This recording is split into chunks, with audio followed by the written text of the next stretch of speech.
Pendamping bakal calon presiden 2024 kian mencuat. Ada sejumlah nama yang sudah mengerucut dan ada nama pula yang terdepak dari radar cawapres 3 bakal calon presiden. Ketua DPP PDIP Puan Maharani menyebut nama-nama yang berpotensi menjadi bakal cawapres Ganjar Pranowo di Pilpres 2024. Dari 10 nama menjadi 5 nama. Puan pun menambahkan, salah satu kriteria cawapres Ganjar harusnya memiliki visi sama dan bisa bekerja sama. Sekarang sudah mengerucut 5, salah satunya Caimin. Moga-moga yang jadi Mbak Puan. Selainnya apakah nama Pak Erik dan nama Pak Sandiaga juga ada? Pak Sandiaga, Pak Erik, Pak Andika, Mas Ahaye, Caimin. Mantap. Akan ada tambahan lagi nggak? Ada calon udah seneng kita. Apa? Ada tambahan? Ya, ada 10 nama tapi sekarang sudah mulai mengerucut ke 5 nama. Sebelumnya nama yang sempat masuk bursa cawapres Ganjar kini terdepak dari bursa PDIP. Di antaranya Menko Polhukam Mahfud MD, Ketua Umum Partai Golkar Erlangga Hartarto, Menteri PUPR Basuki Hadimulyono, dan Gubernur Jawa Barat Ridwan Kamil. Bakal calon presiden dari Koalisi Perubahan untuk Persatuan, Anies Baswedan kemarin bertemu dengan mantan Menteri Kelautan dan Perikanan Susi Pujiastuti di Pangandaran, Jawa Barat. Dalam akun media sosialnya, Anies menulis pertemuan dengan Susi membahas banyak hal termasuk soal kemaritiman. Sementara Susi mengaku pertemuannya dengan Anies membahas hal-hal ringan hingga tentang kondisi nelayan dan situasi politik terkini. Hingga kini Anies Baswedan pun belum mengumumkan nama bacawa presnya. Ia mengaku akan membuat kejutan soal cawapres yang akan mendampinginya di Pilpres 2024 nanti. Jadi kalau ya mengejutkan apa tidak itu tergantung yang terkejut. Tapi kira-kira gimana Pak? Ya nantilah waktunya, pada waktunya ada tiba, insya Allah diumumkan. Itu juga semuanya juga masih ada. Kami sekarang fokus kepada tema-tema yang menyangkut kepentingan masyarakat. Ini yang fokus kita sekarang. Sementara itu, untuk bakal calon presiden Prabowo Subianto juga belum memberikan respon terbuka soal nama bakal calon wakil presidennya. Namun Prabowo Subianto memberi sinyal dengan merangkul Erick Thohir saat ditanya nama bakal calon wakil presiden. Respon ini ditunjukkan Prabowo saat mendampingi Presiden Jokowi mengunjungi pasar di Kota Malang, Jawa Timur. Hingga kini belum ada nama pasti para pendamping bakal capres 2024. Tentunya, para bakal capres akan mempertimbangkan pilihan pendamping yang dapat mendongkrak elektabilitas demi memenangkan Pilpres 2024. Tim Liputan, Kompas TV. Saudara, nama-nama bakal calon pendamping baca pres 2024 sudah mulai terlihat. Salah satunya PD Perjuangan yang sudah menyatakan nama pendamping untuk Ganjar Pranowo sudah mengerucut ke 5 nama dari sebelumnya 10 nama. Sedangkan pendamping untuk Anies Baswedan disinyalir akan mengincar bacawa pres perempuan juga. Kemudian Erick Thohir tampaknya makin akrab belakangan dalam berbagai peristiwa dengan baca pres Prabowo Subianto. Lalu benarkah nama-nama ini sudah menjadi tanda-tanda akan segera diumumkan bacawa pres dari 3 bakal calon presiden? Kriteria seperti apa sebenarnya yang diharapkan untuk mendorong elektabilitas dari bakal calon presiden terutama dan memenangkan Pilpres? Kami hadirkan perbincangannya. Kali ini bersama para narasumber hadir secara daring untuk Sapa Indonesia Pagi ada Ketua DPP PD Perjuangan Andreas Hugo Pereira, Ketua DPW Nasdem Jawa Barat Saan Mustafa, serta pengamat politik Ray Rangkuti. Bang Ray, Kang Saan, Bang Andreas. Siap, selamat pagi Bung Bayu. Selamat pagi, salam sehat. Ya, saya ke Bang Andreas dulu. Ini benar, Mbak Puan udah bilang 5 atau tipu-tipu kita dulu, tipu-tipu Kang Saan dan lain-lain supaya agak-agak lepas begitu. Bang Andreas? Ya kalau Mbak Puan bicara masa tipu-tipu itu pasti hal yang benar dong. Ya, jadi benar nih tinggal 5 ya. Ya jadi ya kalau kita lihat kan memang kalau dari opsi-opsi ya calon wakil presiden dari 10 dari 5 karena toh akhirnya yang diputuskan itu 1. Jadi pengurangan itu adalah bagian dari proses itu gitu Mas Bayu. Ya. Oke. Ya kita lihatlah nanti kan dari 5 itu bisa jadi ketiga, kemudian nanti pada akhirnya toh 1 yang akan diputuskan. Ya.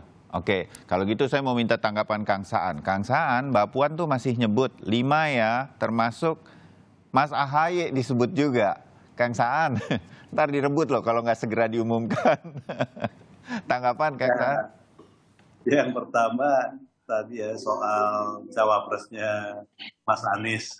Iya. Kalau Nasdem kan dari awal kan sudah nyerahkan ke Mas Anies. Walaupun ada nama bukan hanya nama cawapres ya di internal koalisi Perubahan untuk Persatuan, misalnya Nasdem, Demokrat dan PKS, tapi memang yang disebut oleh Bang Andreas tadi ada nama Ketua Umum Demokrat Mas AHY dari 5 nama tersebut. Padahal secara partai maupun secara personal itu juga ada dalam barisan koalisi perubahan, dan menurut saya sih nggak ada masalah. Toh itu tidak akan mengurangi misalnya komitmen Pak AHY dengan Partai Demokratnya untuk tetap solid di koalisi perubahan. Karena selain nama Mas AHY juga ada nama Caimin kan, yang orang juga sudah tahu juga itu ada di dalam koalisinya Pak Prabowo dengan Gerindra. Pak Prabowo kan dan Gerindra. Dan menurut saya sih itu biasa aja. Ya mungkin hanya sebagai pernak-pernik dari demokrasi lah, hiasan aja mungkin. Tapi kami masih tetap yakin lah kan gitu loh. Mas AHY walaupun udah masuk 5 nama itu tetap solid, tetap berkomitmen untuk tetap melanjutkan koalisi perubahan ini dengan calon presidennya Mas Anies. Iya. Sampai nanti. Iya. Oke. Keyakinan itu selalu muncul nih memang Kang Saan dari siapapun, sahabat-sahabat Sapa Indonesia Pagi yang hadir dari Nasdem yakin masih solid. Demokrat juga bilang begitu. Oke, Bang Rey, kalau melihat seperti ini, terutama nih ya, ini kan ada 5 nama yang disebut Mbak Puan sudah mengerucut. Ada Sandiaga Uno, kita wajar lah. Itu P3 memang sejak awal udah bergabung dengan PD Perjuangan. Ada Erick Thohir juga oke lah. Ini masih ada di koalisinya Pak Jokowi lah. Ini kan anak buahnya Pak Jokowi di kabinet. Andika Perkasa juga. Nah kalau AHY sama Muhaimin Iskandar yang sebetulnya berada di koalisi yang berbeda, mengapa menurut Anda ini strategi apa dari PD Perjuangan nih? Bang Hugo senyum-senyum aja soalnya nih. Bang Rey, Anda melihat apa ini dari 5 nama yang mengerucut? Atau 5 nama ini nanti sebetulnya masih bisa berkembang ke hal yang lain atau nama-nama lain? Bang Rey? Ya, saya kira ada nama-nama yang secara serius akan dicalonkan, ada nama-nama yang sekedar dicalonkan dalam rangka membuat peta makin seru gitu ya. Oke. Menurut Bang Rey yang mana yang serius? Saya kira 2 diantaranya sekedar membuat peta makin seru aja. Yaitu AHY maupun Caimin ya. AHY dan Caimin saya kira dikecualikan dari 5 nama itu. Jadi sebenarnya tinggal 3 nama mungkin yang serius akan dipertimbangkan oleh PDI Perjuangan dan koalisinya untuk didampingkan dengan Ganjar Pranowo gitu ya. Kenapa AHY dikeluarkan gitu ya? Karena AHY bisa jalan wakil presidennya Ganjar itu kan istilahnya itu di Anies aja nggak dilirik, masa di Ganjar juga dilirik kan? Kira-kira gitu ya. Caimin juga begitu, di Prabowo aja nggak dilirik, masa di Ganjar juga dilirik gitu. Artinya kan 2 nama ini nggak dilirik di koalisinya masing-masing, kok malah dilirik oleh Ganjar Pranowo gitu. Nah, kenapa nggak dilirik? Ya karena mungkin ngerasa nggak tepat untuk mengangkat elektabilitas dari calon presidennya masing-masing. Kalau dengan Prabowo misalnya Pak Caimin nggak ngangkat suara, ya mungkin juga dengan sendirinya dengan Ganjar juga nggak ngangkat suara gitu. Begitu juga dengan AHY gitu. Nah, yang ketiga alasan saya itu karena 2 nama ini jauh lebih potensial untuk duduk sebagai calon wakil presiden di koalisinya masing-masing. Misalnya AHY itu, saya kira udah di angka 80% akan jadi calon wakil presidennya Anies Baswedan. Apalagi kemarin Anies Baswedan sudah mengeluarkan kriteria baru, yaitu tidak pernah tersangkut dengan masalah hukum. Itu ya. Yang notabene itu merujuk kepada AHY yang sejauh ini memang kelihatan nggak memiliki persoalan hukum. Gitu ya. Jadi ini tinggal soal mengumumkan saja menurut saya AHY akan jadi calon wakil presiden. Nah, kalau potensi dia lebih kuat di Anies Baswedan, untuk apa nyebrang ke ke Ganjar yang harus berjuang lagi dengan setidaknya 3 nama yang cukup potensial juga dicalonkan di sana, gitu ya. Dan begitu juga dengan Caimin. Caimin saya kira ada 70% ya berada di sebagai wakil presidennya Pak Prabowo gitu. Nah, 2 kandidat ini meskipun disebutkan oleh Mbak Puan belum tentu juga mau ya kalau mereka nggak mendapat persentase yang lebih tinggi seperti mereka mendapatkannya di koalisi mereka masing-masing sekarang gitu. Nah, oleh karena itu bisa dipahami kalau Bung Saan ya tenang-tenang baik gitu kira-kira ya. Persoalan Bung Saan itu bukan AHY bukan AHY jadi calon wakil presiden di Ganjar, enggak. Saya Kapan kira ya? Pertanyaan udah kapan sekarang ya? Gitu, ya. Jadi persoalan koalisi perubahan itu adalah apakah Nasdem mau terima AHY sebagai calon wakil presiden, itu persoalannya gitu. Oh, oke. Langsung lah Bang Saan dikomentari.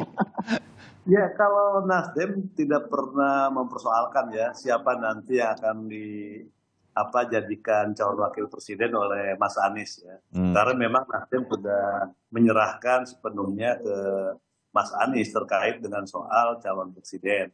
Misalnya apakah dari internal koalisi seperti ada nama Mas AHY, juga dari PKS ada nama Pak Ahmad Heriawan, ataukah dari luar koalisi, banyak nama yang memang beredar. Kalau Ibu Susi kemarin nih 1-2 hari ini menyeruak namanya, itu masuk atau ini sekedar pertemuan, Kang Saan? Yang pertama memang kalau soal dengan Ibu Susi, itu sama dengan tokoh-tokoh yang lain lah. Mas Anies ketemu banyak tokoh juga, misalnya di Jawa Timur, di Jawa Tengah, di Jawa Barat, bahkan di luar Jawa. Nah, cuman menarik dengan Ibu Susi ini kan, pertama ini tokoh yang kita tahu ya, Bu Susi juga pernah satu era di kabinet ya dengan Anies kan. Yang kedua, Ibu Susi ini kan juga tokoh perempuan agak fenomenal ya kan gitu. Jadi selalu menyita perhatian publik dan juga dari kalangan yang lain. Nah, ketika dengan temu Mas Anies ya muncul interpretasi, muncul persepsi bahwa ini cocok nih misalnya untuk mendampingi Mas Anies, perempuan seorang yang fenomenalis kan gitu, yang dia juga satu era punya pengalaman juga di kabinet. Nah, orang menafsirkan itu. Tapi sekali lagi itu kembali ke Mas Anies, siapa nanti yang akan ditentukan, dan karena partai sudah memberikan kewenangannya untuk mencari cawapres itu ke Mas Anies ya kita tunggu aja. Jadi tinggal seperti Nasdem juga menunggu aja kapan Mas Anies akan mengumumkannya, menyampaikan ke partai calon wakil presiden pilihannya. Jadi kita nunggu. Oke. Berarti nggak ada masalah dengan Nasdem siapapun, apalagi juga nama AHY ya, memang udah ada di koalisi. Berarti kayaknya benar nih, Bang Rey, 90% nih kayaknya Anies AHY. Tapi ntar di tangannya ya Bang. Saya mau ke Bang Andreas di babak pertama ini. Jadi kata Bang Rey, Bang Andreas, ya kalau AHY udah miliknya koalisi perubahan, Caimin udah miliknya Pak Prabowo, ya Pak itu partner untuk berdiskusi lah siapapun yang muncul nama sebagai bakal calon wakil presiden. Tinggal 3 dong, Sandi Uno, Erick Thohir, Andika Perkasa. Ya Bang Andreas, boleh kita melihat 3 nama itu lebih serius berarti dari PD Perjuangan? Ya, saya ingin mengomentari dulu apa yang disampaikan oleh Bang Saan tadi gitu. Kenapa? Karena ya baik Pak AHY, ya Mas AHY ini kan sudah lama gitu, artinya digadang-gadang gitu untuk menjadi bacawa presnya atau cawapresnya Mas Anies gitu, dan itu kan sudah begitupun dengan Caimin gitu. Ya dan pola kerjasama yang dibangun. Halo Bang Andreas, agak terputus suaranya. Pun adalah koalisi peluang itu masih sangat terbuka gitu. Peluang masih sangat terbuka dalam arti ya. Nah, kita ini kan membangun kerjasama, membangun komunikasi yang mengarahkan kerjasama dalam Nanti dulu. Tadi agak terputus. Jadi Bang Andreas, PD Perjuangan masih sangat melihat AHY untuk menjadi pendamping Ganjar Pranowo nih. Ya bukan tidak mungkin gitu, dalam arti bahwa dari pola hubungan komunikasi yang terbangun selama ini kan peluang-peluang itu masih sangat terbuka gitu, dalam arti apa yang komunikasi yang dilakukan oleh Mbak Puan dengan Mas AHY, kemarin dengan Caimin, yang sebenarnya dari pola-pola hubungan ini memberikan ruang-ruang pembicaraan yang ya mengarah pada kerjasama, dan ada kemungkinan kerjasama ke depan gitu. Ya kan kalau PDI Perjuangan kan kita membangun pola itu dengan kita bicara komunikasi untuk melihat ruang-ruang kerjasama yang bisa dilakukan gitu. Ya. Ya beda kalau misalnya teman-teman langsung mengunci diri dengan koalisi, tapi dari mengunci diri dengan koalisi itu belum menghasilkan keputusan yang mengarah pada koalisi itu sendiri gitu. Jadi ya ini masih cukup terbuka gitu, kalau tidak mau saya katakan sangat terbuka gitu. Dan waktunya pun masih cukup panjang gitu, artinya masih ada waktu sampai September Oktober nanti gitu. Jadi ya kalau Bung Rai senyum-senyum masih ada waktu buat Bung Rai untuk analisa juga. Oke, kalau yang bicara siapa gitu Bang Rey, Kang Saan, ya oke lah ya. Saya mungkin kalau okay. dengan AHY itu kansnya juga cuma 20% kalau di Ganjar itu. Oh gitu. Pertama, menurut saya begini Bung Bayu ya, penentu wakil presiden itu tidak hanya datang dari PDI Perjuangan ya. Dia pertama harus mempertimbangkan rekan koalisinya, masukan dari rekan koalisinya. Dalam hal ini ada 3 partai politik kan setidaknya ya. Ada P3, ada Perindo, dan ada PSI yang sudah menyatakan juga dukungan kepada Ganjar Pranowo. Itu nggak bisa diabaikan oleh PDI Perjuangan, masukan dari mereka gitu ya. Nah yang kedua juga ada faktor Pak Jokowi. Pak Jokowi memberi masukan siapa kira-kira gitu. Nah kalau berdasarkan 2 pertimbangan ini, itu yang saya sebut justru AHY kansnya makin jauh gitu loh. Karena rasa-rasanya 3 partai ini nggak akan mendorong AHY sebagai calon wakil presiden, apalagi Pak Jokowi gitu ya. Makanya kan kalaupun ada apa namanya itu ya, kalaupun mau misalnya di luar 3 nama yang kita sebutkan itu tadi, paling jauh saya kira yang Caimin karsnya jauh lebih kuat dibandingkan dengan AHY gitu ya. Sebab kenapa gitu ya? Karena Caimin boleh jadi dicalonkan oleh 3 partai politik. Baik itu P3 misalnya, katakanlah begitu ya, Perindo maupun PSI nggak ada masalah dengan mereka karena teman koalisi gitu ya. Pak Jokowi juga mungkin nggak ada masalah dengan Pak Caimin karena juga teman koalisi gitu. Lebih dari itu, Caimin memiliki basis di kalangan NU ya, Jawa Timur gitu. Sehingga dengan banyak faktor justru Caimin kasnya jauh lebih kuat dibandingkan dengan AHY untuk jadi pendamping Pak Ganjar dibandingkan dengan AHY. Maka kalau kita buat persentase ya AHY itu 20%, Caimin itu bisa 30-35% untuk didorong menjadi calon wakil presidennya Ganjar Pranowo gitu. Tapi semua 2 nama itu tetap di bawah 50% gitu ya. Yang di atas, yang 50% ke atas itu yang 3 atau nama baru, boleh jadi nanti akan masuk nama baru di luar yang sekarang gitu. Oke, baik. Ya, walaupun tetap Bang Rey, terima kasih analisanya. Kalau yang bicara pagi ini bukan Bang Andreas, saya nggak senyum gitu ya. Atau Bang Kang Saan juga mungkin harus perhatian nih. Yang ngomong Andreas Hugo Pereira gitu, masih ada lah pintunya gitu. Kita sambung setelah jeda. Kita sambung setelah jeda ya. Saya harus jeda. Nanti kita akan lanjutkan. Tetap bersama Sapa Indonesia Pagi. Ya, saudara, kita kembali mengikuti Sapa Indonesia Pagi dan kami sedang berbincang dengan para narasumber kami di Sapa Indonesia Pagi. Masih bercerita atau berhubung Mbak Puan dari PDI Perjuangan mengatakan dari 10 kandidat bakal calon wakil presiden Ganjar Pranowo sudah mengerucut ke 5 nama, Sandi Uno, Erick Thohir, Andika Perkasa, AHY, Muhaimin Iskandar. Para narasumber, Andreas Hugo Pereira dari PDI Perjuangan, Saan Mustafa dari Nasdem, dan Bang Rey Rangkuti, analis politik. Kang Saan, udah deh, segera aja diumumin daripada ntar bukaan pintu sedikit dari PDI Perjuangan loncat. Kang Saan? tanggapan berkaitan bahwa Bang Andre nih, soalnya ngomong orang DPP nih masih terbuka kemungkinan-kemungkinan itu, walaupun kecil kata Bang Rey. Kang Saan. Ya, kalau soal komunikasi itu kan hal yang biasa ya. Jadi Tetap yakin jadi ini ya, tetap yakin AHY di koalisi perubahan.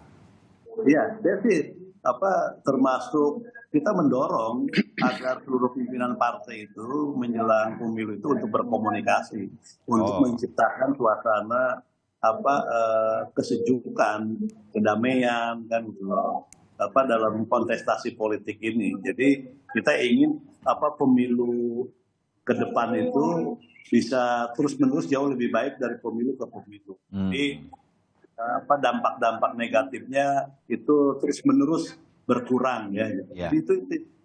Jadi ketika Mas AHY pertama kali dengan Mbak Puan itu kita justru mengapresiasi. Ya. Itu kan itu positif.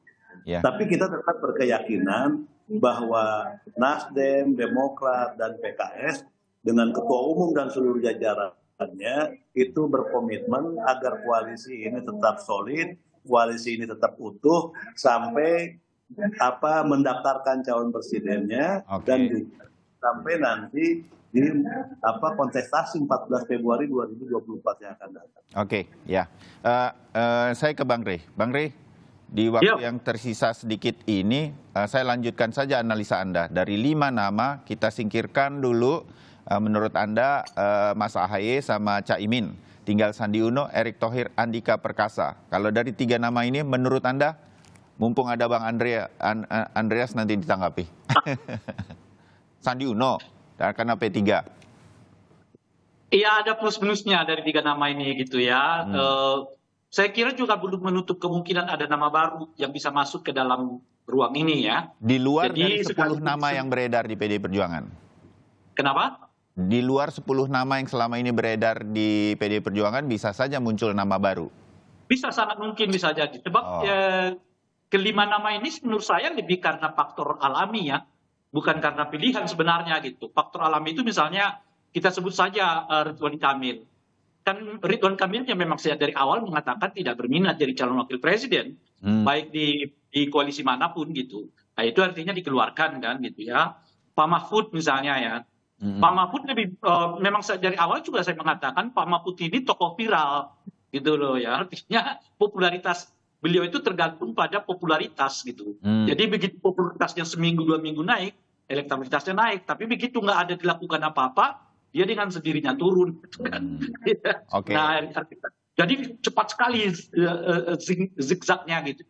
Nah, oleh karena itu secara alami dia harus keluar, nggak bisa dipegang karena nggak kelihatan keajekan di dalam elektabilitas beliau gitu ya. Jadi, nah tinggal sekarang misalnya masih ada nama Ibu Khofifah lah ya kan, atau Yasmin yang boleh jadi itu kemudian juga akan dilirik gitu. Jadi sekalipun ada 5 nama yang sudah dinyatakan, dikerucutkan, 2 diantaranya menurut saya kita kecualikan, ada 3 nama, tapi tidak menutup kemungkinan ada nama baru yang muncul, yang dimasukkan ke dalam 5 nama yang dikerucutkan ini gitu. Ya. Bahkan kalau sebetulnya dari 3 nama ini bisa lagi dikerucutkan kepada 2 nama. Mungkin yang paling kuat itu posisinya adalah Erick Thohir dengan Sandiaga Uno. Di antara mereka sebetulnya yang mungkin menjadi pilihannya yang paling kuat. Kalau Pak Andika sih menurut saya nggak terlalu kuat ya.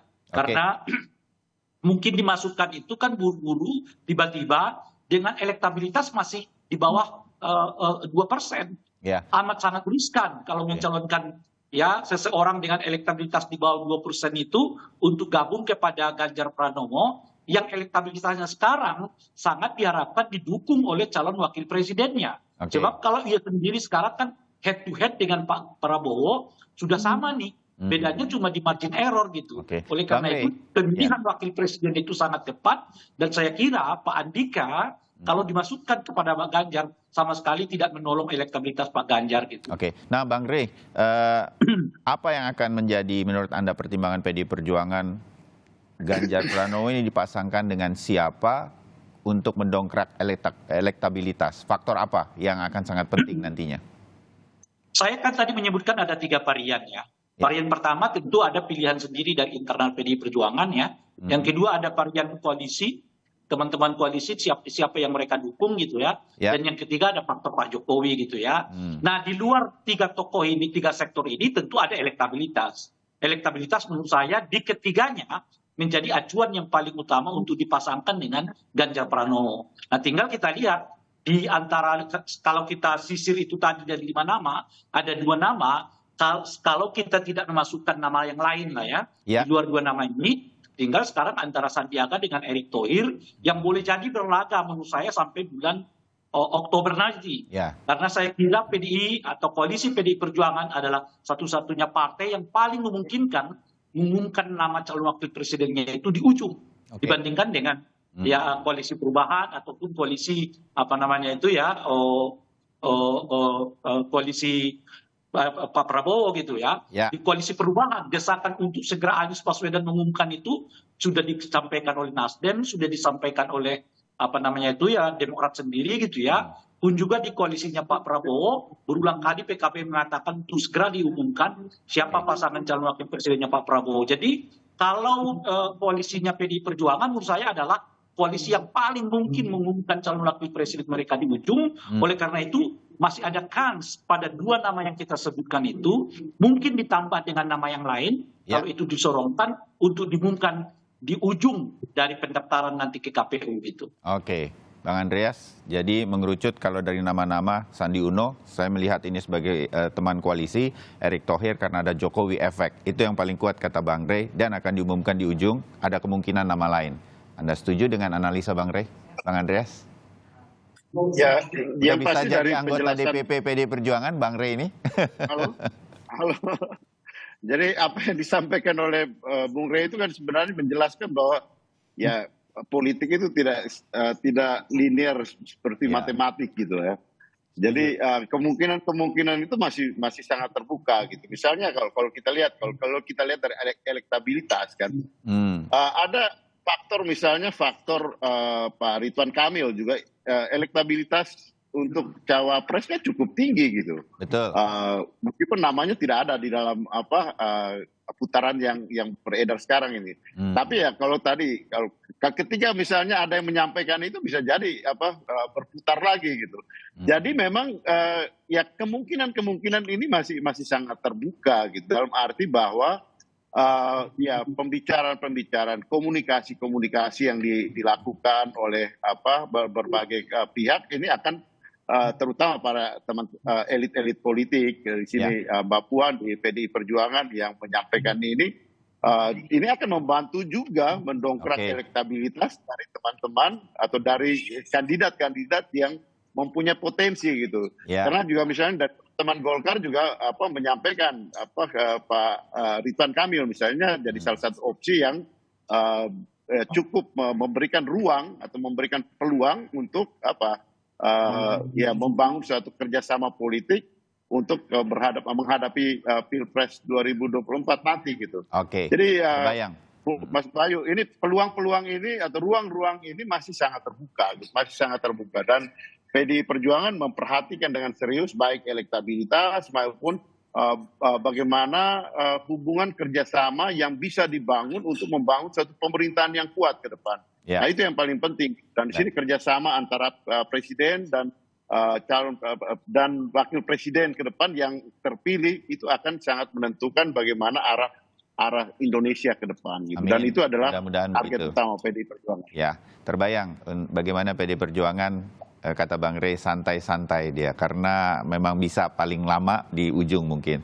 Tapi kalau untuk Nasdem dengan koalisi perubahan, Kang Saan, ini Bang Rey mungkin analis atau pengamat ketiga yang mengatakan ini tinggal waktu aja. Udah ini pasti Anies Baswedan AHY. Kapan diumumkan? Kang Saan, tanggapan terakhir? Ya, kita serahkan sepenuhnya ke Mas Anies. Siapa namanya dan kapan akan diumumkannya. Oh, begitu ya. Ya. Baik, kalau begitu saya cukupkan di sini. Kita tunggu nanti. Dan ini bukan obrolan kita yang terakhir untuk membahas bakal calon wakil presiden. Kang Saan Mustafa, Bang Andreas Hugo Pereira, Bang Rey Rangkuti, terima kasih banyak. Selamat pagi. Salam sehat. Sampai ketemu. Ya. Nah, Anda harus ingat bahwa pemilu, terutama pemilu presiden akan kita laksanakan 14 Februari 2024. Jadi pastikan untuk selalu tetap mengikuti perkembangan terkini soal pemilu melalui Kompas TV, independen, terpercaya.